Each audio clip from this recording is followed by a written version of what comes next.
now you'll be pleased to know that the Welsh Government, in all of its sagacity, has decided it needs to have an action plan to become anti-racist Wales. Way! Because Wales is blighted by apartheid.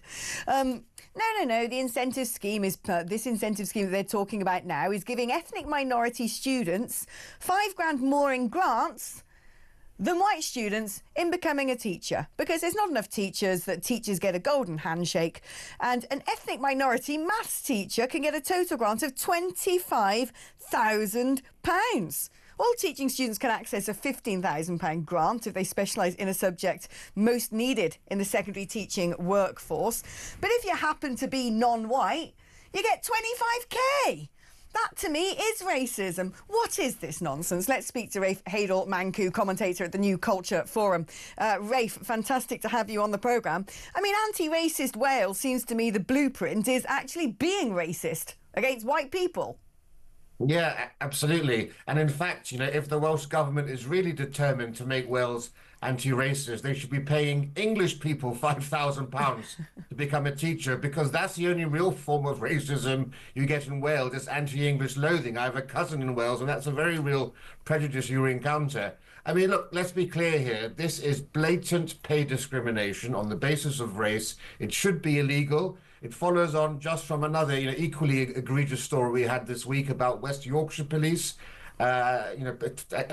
effectively blocking white candidates from applying for positions in preference for ethnic minority candidates, sometimes months in advance of when white people can do it. And if you want to stoke ethnic tensions in Britain and Wales, if you want to increase, resentment and intolerance, these are just the sorts of policies that are going to achieve that. And it's the sort of stuff that actually triggers and fuels elements on the real far right.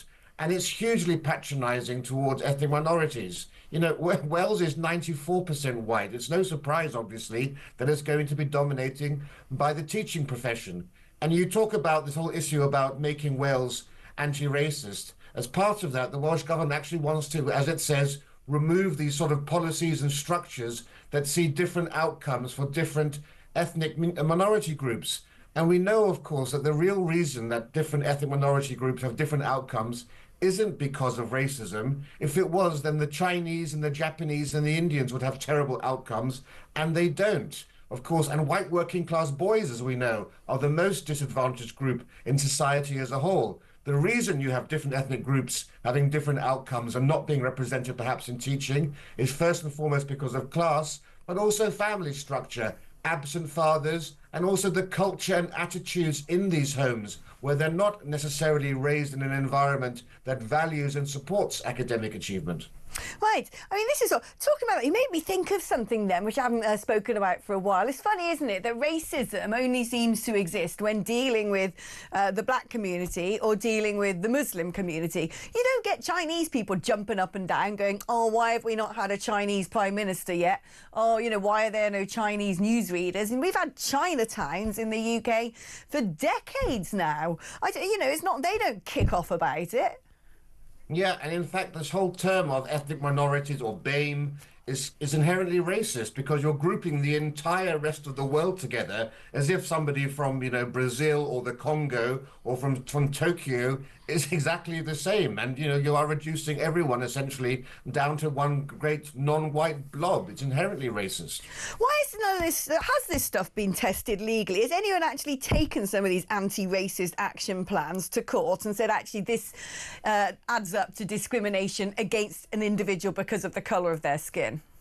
Well, I'm not sure in terms of this particular sort of situation where the law lies. I would think there would be legal grounds for a challenge. That's certainly the case, for example, with the West Yorkshire police. What they're doing is they're basically advertising jobs, saying ethnic minorities can apply potentially months early in advance, whereas white people are only given a few days, as little as 48 hours to apply. That is very close to the wire, I would say, and I think the courts may come down squarely on the side, hopefully, of reason in that one. And I would hope that there will be an opportunity for this to be challenged as well. Because, of course, yet again, we're seeing this institution, like all our institutions, prioritizing identity over excellence and competence.